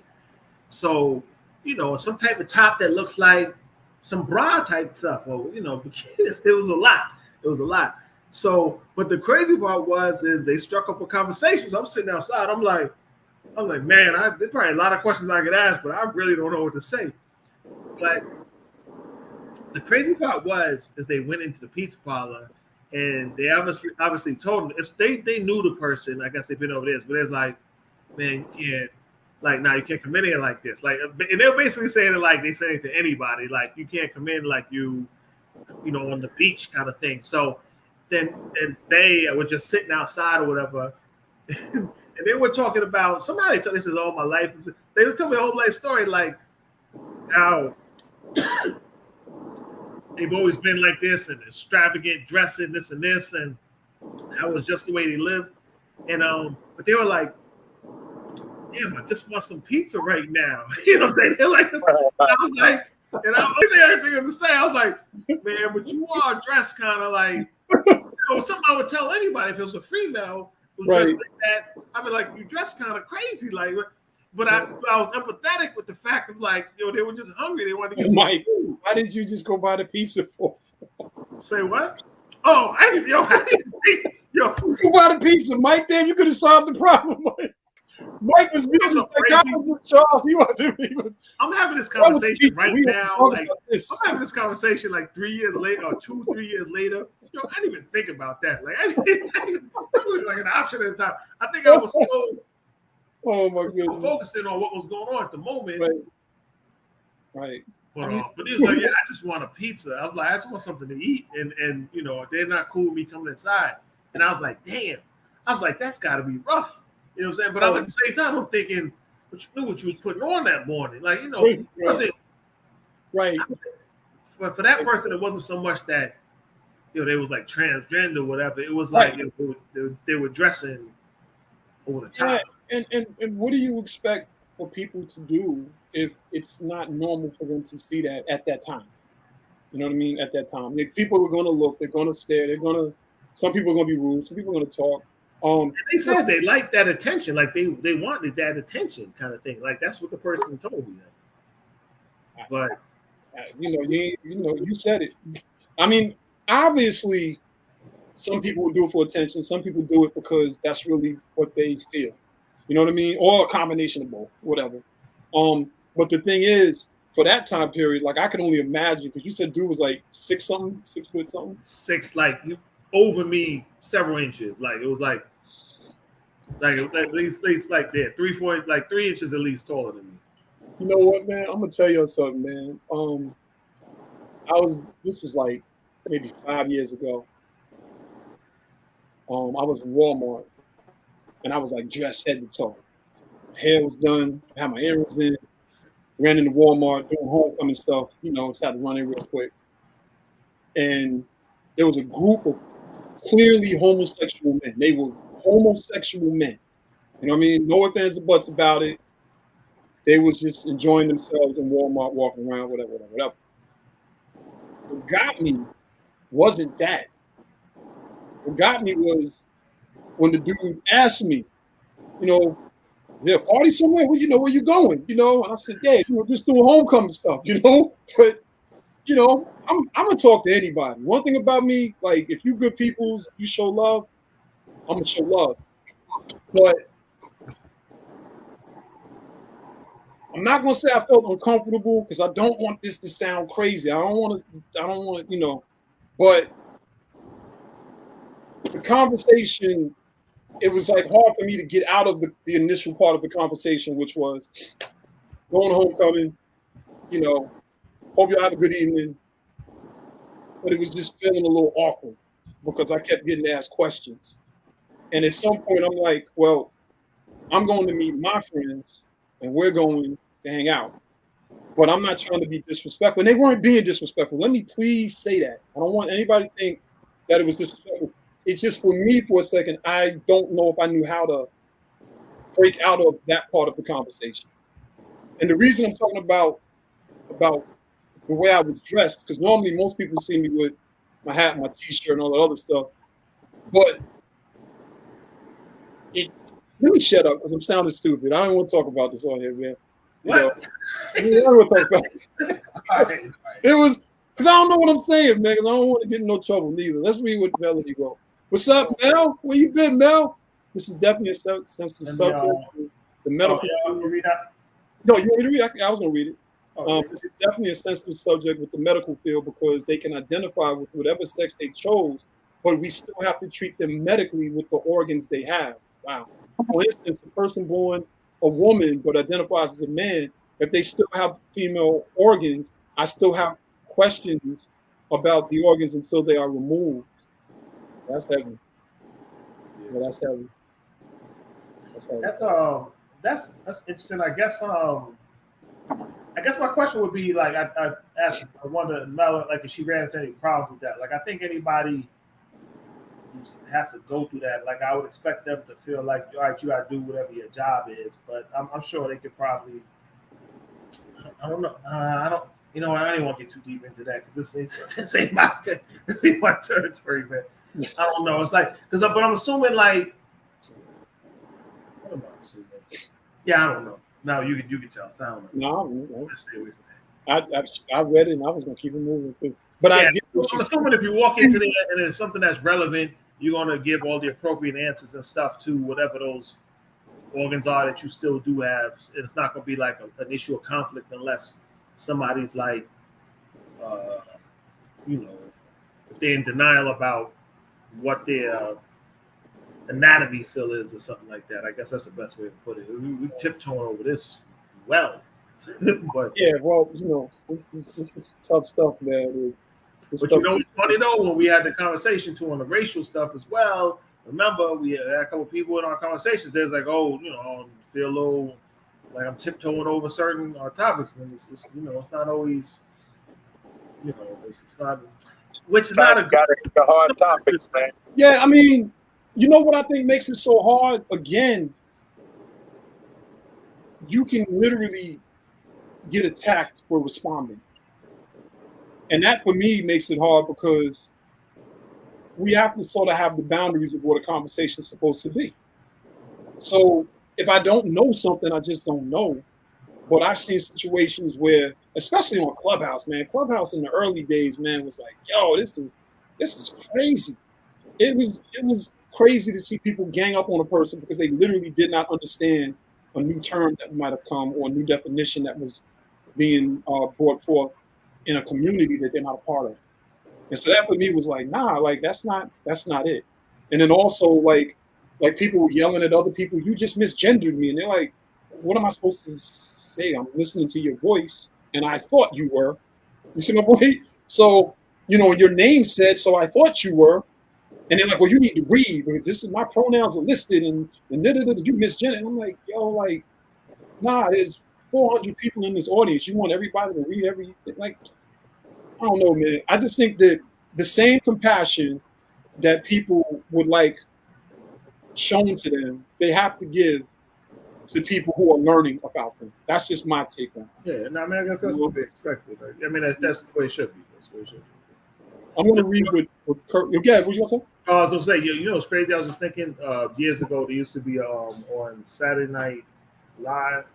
How they used to have, it'd be crazy inappropriate nowadays, right? They used to have a whole comedy sketch on that. I think it was something called like a person that was called. I don't remember what actor did, what person did it, but I think the person's name was Pat, and the whole thing was like they couldn't tell the gender. Oh yeah, look what I could do. That dude. I don't know what made me remember that, but He's like, look what I could do. Yeah, I think that's him. Well, am I allowed to say him? I think, yeah. Well, anyway. I mean, well, that was the whole thing, right? So the whole sketch was like you can't tell the gender of this person. I remember, I think the name was Pat. Yeah, that was a whole comedy sketch, and so everything was like, yo, is it a male? Is it a female? And like, there was never an answer to it as far as the sketch was concerned. But yo, that wouldn't even fly nowadays. Like that. Nothing would fly from back then. Yeah. But I don't know, man. I think people really, I get it. Let me shut up. I get it. We got to wind down, man. Yeah. Oh, Pat. Yeah, Mel mentioned it. She remembers this as well too, Pat. Yeah, I remember Pat. Look what I can do. Yo, used to have. Oh, that was a movie too. I didn't realize that. That's crazy. It was a whole movie. Yeah, I gotta look it up. Oh, damn, how could you make a whole movie out of that time? I guess you want to be identified in so many ways. It's hard to keep up. That's true too. That is true too. That is true. Yeah. Well, listen. For everybody that's watching, like at the end of the day, I don't think anybody on the stage has any issue with anybody in any community in any way, shape, or form. But some things, if you got the characters mixed up, Curtis, what's the other guy? Then they say, look what I can do. Because everybody's like, what the hell is Deb talking about? That's all I know. Yeah, I don't think look what I can do. I mean, help me out, Curtis. Help me out. I probably do have them mixed up because I don't know. But I do want to say that for anybody that watches this, please understand, like, intent and where you come from as far as how you treat people has a lot to do with everything. And sometimes we're discussing things from a black or melanated heterosexual male perspective. You know what I mean? Or just like if we all had a cookout, we just talking, but nothing that we're saying is like to harm anybody. I mean, and I got family members that are gay. I got family members. I don't have any family members that I know that are trans or anything like that. But I got family members that I love dearly. And I'm not saying this as the disclaimer because what happens is, especially on Clubhouse, if you say, well, I have friends that are gay or I have family members that are gay, they're like, you sure you're not gay? You sure you don't have these feelings? And so no matter what you say, there's always something that's sort of boomerang and swung at you. And it's like, yo, y'all gotta like chill out. Like y'all really have to chill out. Because ultimately, what you're gonna do, it's almost like you're going to create the problems that you are trying to help or heal. Because if you're constantly going after people, they're going to eventually go after you, and it's not going to matter, if you feel as though somebody shouldn't say something about you or your sexuality or something. People are going to ante up. And my whole thing is like we have to Stewart. That's what it was, Stewart. Okay, I'm sorry. Thank you, Mel. Yeah, Stewart. Man, Stewart used to have me and my brother Kevin cracking up, man. When y'all get a chance, Google Stewart on Saturday Night Live. Stewart used to have me crying, But yeah, I'm just, we're gonna wrap up, because Charles got things to do. We said we're gonna keep it at 10 o'clock. We're 24 minutes over, but we did start at 10:38, and we were here. No, 8:38, right? 10:38. What time we started? Yeah, I'm getting ready. I'm getting ready to come down to North Carolina, man, in like another 2 weeks, man. Yo, man, if these numbers stay down, man, why don't y'all come down for homecoming, man? Come to St. August homecoming. When is it? Oh, I gotta look again. It's sometime in October. I knew I'll send it to you on the group text. Matter of fact, I'm coming down there. I'm gonna be down there the weekend of the 19th. Of October? No, of August. Oh, word! But I'm gonna be in Raleigh though. Yeah, you know what? Cause I'm coming to check my cousin. But I'm gonna probably, like I told you, I'm gonna probably go to that Kevin Hart show while I'm down there. Let me know, man. So you still didn't buy your tickets for that? Nah, not yet. I'm trying to maybe cop something down there and see what they trying to sell them or whatever. And wherever you grabbing those tickets at, it'd be tough Yeah. grabbing them last minute. Yo, but yeah, so the weekend of the 19th, I'm gonna be down in Raleigh, and then like a couple of weeks later, I gotta come back down there. I'm gonna be down there in Charlotte. But yeah, we did Kickback Jacks last time, man. We got to meet up. October 15th is the St. Aug's homecoming. Thank you so much. Wait, is that for the concert? Yeah, say the tickets are high for that show. So wait a minute, that's for the concert. I'm saying it What? like I thought it was for a homecoming. I'm up there. Nah, it depends on the tickets didn't look that bad in down in Raleigh.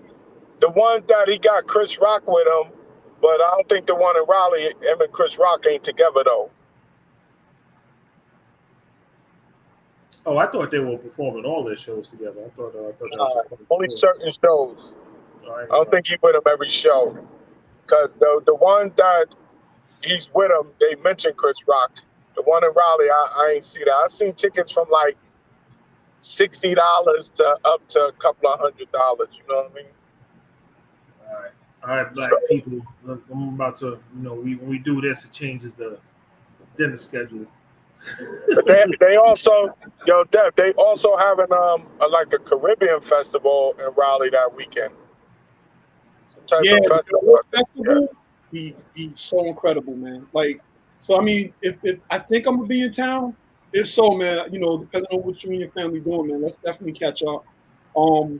In closing, man, I want to say, like, for everybody watching this show, like, if y'all could put some like real beautiful prayers up for a few families that have had loss in the last few weeks. I didn't want to post stuff on Facebook. I'm not even gonna say names. I'm just asking if you could just put a positive energy and some prayers up for different families that have lost loved ones. I didn't post. Normally I would post certain things. I just didn't post. But there's a lot of families right now that are hurting from New Rochelle, Connecticut, North Carolina. Just lost. So that's just something I wanted to ask everybody to put some prayers up. And we've been encouraged to do a calendar, like religiously. What? Huh? Do a what? A calendar, man. You act like not a calendar like some Chippendales shit, Mike. I mean, just a calendar where we just take some. That sounds even weird. Not. What the hell? Because Man, listen. Yo, but that shows you the effect of the whole conversation we was having. The fact that, like that stopping for a minute, like, yo, wait up, damn, how does that even sound? That's that whole pause behind everything. You know what I'm saying? Right. Where people be like, yo, pause. All of that is a direct reflection, kid, Right. of all of this that's going on. You know what I'm saying? Facts. Okay. One of our female fans and dedicated viewers said, "You guys are some handsome men. Y'all need to do a calendar and y'all need to promote your show and y'all need to sell the calendars and make some money." And other people said we should do Patreons. Other people said we need to expand the show and we need to take this thing on the road. But unfortunately, we all be bugging out sometimes, so we be messing up the time slots sometimes. But that's where the calendar came in. You know what I'm saying? And so yeah, you know what I mean. And I ain't saying no pause, and Charles is absolutely right. But we really should expand the show, because I got a call from one of the brothers yesterday. And he said, "Man, what happened to you, man?" He said, "I'm looking for the link for last week's show." And I said, we ain't go on. I was like, we were going to go on. We sort of had a backup, but we didn't have a backup. He was like, "Man, I listen to y'all every morning when I'm working out and going to work, man. Y'all got to, I was like, damn, But I felt a little bad. But it would be nice if you would expand. But you know what? Hey, this is alive, and things be happening in our lives for real. That's but we really should expand the show. Yo, matter of fact, I was gonna tell you, I was gonna forward this to you. I made me feel a little better because I know you be saying that stuff all the time. I was listening to Kevin Hart's. They do a radio show like every morning, and I guess they do it every morning. Him and the Plastic Cup Boys, whatever. But they were all complaining about just that same thing. Like, because I thought they did good at all that timing of the shows and stuff like that. But they were complaining about the same thing about, oh, this member didn't make it to the show. There's like this and this and this and this.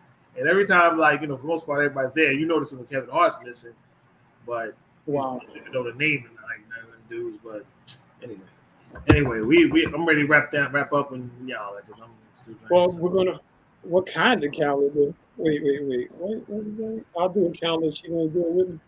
Yeah. Who said that? I'm not looking at any of them. Curtis said that. Curtis, you wild, man. Nah, not a calendar like that. Nah, just because when I'm off this quarantine, then I'm wilding.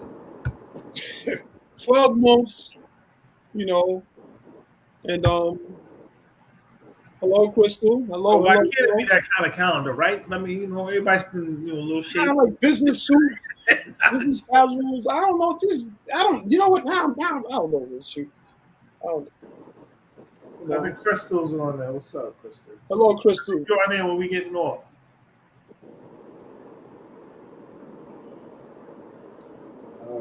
But yeah, it's on you, Deb. It's on you, Charles. Well, we're gonna wrap it up, and thank you all for hanging out with us. And at some point, we all gotta get together and get some meat. Okay. Curtis says, "I love." Yeah, we got you gotta put together like a meet and greet type of thing, man. I think you want down here, shoot, Let's do one. Nah, I mean, I get Mike on the plane, man. Oh yeah. How you gonna get Mike on the plane? Huh? Charles, nothing personal, but you fly plane. I said I'm gonna get Mike on the plane with me. You must have stock in these airlines, Charles. You must have stock in these airlines. There's no way around it. Just like to go, man. I'm an explorer, man. I'm not a vacationer. That's what I tell people. I'm an explorer. One last question, though. Have you ever been to Iceland? Yeah, I just for accidentally, but I only spent a day over there because I had a layover over there and it got canceled. My plane got canceled to the next day, so they paid for me. They gave me a meal voucher in a hotel, so I got there like say 5 in the morning. So I went to the hotel and everything, and I actually walked down to a bus stop, and I took the bus into the city, and I spent the whole day there and everything. And the next morning, I went back to the airport and took my flight. Yeah, but I'm gonna tell you what's crazy is, it never got dark the whole time I was over there. Okay? I'm listening. Word. It never got dark. Charles. If you don't go during the winter time, people go during the winter time to see the northern lights. But right now the days are so long, and even in Norway and all of that, okay? If you saw that video, man, I was in that park. It was 11 o'clock at night, but it was like 6 o'clock in the evening. It was like 11 o'clock at night. Yeah, because the time difference is 6 hours from right there. From like over there. It was a 6-hour time difference. But I literally was in that park at like 11 o'clock at night. And it wasn't, you could see the sky. It was still cool. It only really got dark over there, I'm going to say from about midnight to about maybe 2:33 in the morning, man. And then it was like backlight again. But when I was in Iceland for that time, I didn't, I don't think it ever got dark. I don't even remember seeing the night sky. Wow. That's how light it stayed over there. Charles, listen, travel safe, man. Okay, and keep New York drinking water supply safe. Okay. On my way to the Yankee game, kid. Friday, man, I'm heading out to St. Louis to go get the Mike, Yankee what are you game doing? at I'm Stadium telling off my you, belt. water safe. You talk about a Yankee game. I actually had to look at the time. Like, what the? Charles, You how said about travel safe?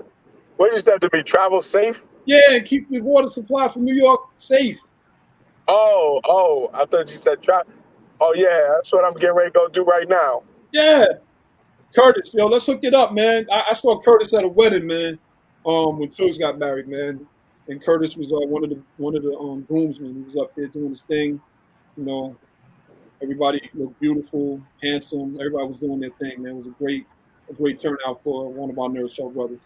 You know, so yeah, we'll figure out the meet and greet, man. And I have to come up there because there's a lot of y'all up there, and then there's a lot Yeah, of them. so that's what well, you know what? You got to do like a 2-series one. You could do one in New York and then do one in North Carolina. Or, it doesn't matter which one comes first, but, Let's do it, especially if I can get y'all down here for homecoming. What you mean you in Charlotte? What? But Okay. when you said it's October 16th? No, I don't know. We'll look at the dates. And I'll get it back to y'all and then put it up. And last but not least, tomorrow at 9 o'clock, I'll be doing a podcast with Shout Crystal. So y'all can look up Shout Crystal on IG. I'm gonna be doing like a little podcast talking about fatherhood and I might talk a little bit about the hood. You know what I'm saying? So okay. So listen, much love and respect. We gotta go now. I'm gonna press the little thing with Jiggy and let them hear some good All music. right. I don't know if y'all can see this, but I always like to give y'all a little shot for all of the. It's dark though, man. Can you see? Now, hold on. I got the light on. Make sure you pay attention when you Give drive. y'all. Now that all the people in North Carolina from New York, man, try to give y'all a little shot of. You on the West Side Highway? Nah, I'm on the Deegan. You on the Deegan? Oh wow! Yeah. That But went out of Yonkers a second ago. yeah, that's exactly the way I'm coming up. I'm getting ready to switch up to the West Side Highway though, because I'm heading right now to the Cross Bronx real quick. Getting ready to go to the West Side Highway. Yeah, man. Yo, that used to be my joint. I know exactly where you at. That's crazy. You just passed the zoo and all of that on the left? Oh, damn, man. This traffic is crazy. So guess what? Yeah. You see nothing but I'm not red even lights. getting... you see all them red lights, so that must mean they got the lanes closed up on the G-Dub. So I'm going to dip around this, and I'm going to take the streets because I can't mess with this traffic, man. I don't got time to sit in traffic. Oh, yeah. That's Yeah, that traffic jam right before the GW, man. You just Yo, you know what? Because they got so much construction on the bridge, they be shutting down like the lower level or and shit like that, or 2 lanes be closed on the upper level. The Deegan. Yeah. You just passed Fordham like 2 minutes ago, maybe Fordham Road. Yeah. I'll pass Fordham now. I'm right. You know what? Hold on. I'm gonna give you even though my Yankees been playing like some 500 baseball, look how crazy this Deegan shit is right now, man. Look at all this construction. So that's always I'm gonna give you a little shot of something you missed, man, at Yankee Stadium. Once you do Yankee, man, I'm going to the music. I gotta keep freaking car. Yo, I hate these TLC drivers, man. They annoy the shit out of me. Just make sure you pay attention what you're doing, because this would be a horrible end of live. Yo, it's always a freaking old Dominican dude with fucking both hands on the steering wheel. Anybody that drive with both hands on the steering wheel can't drive. Yo, if you drive with both hands on the steering wheel and the steering wheel can touch your chest, you can't drive.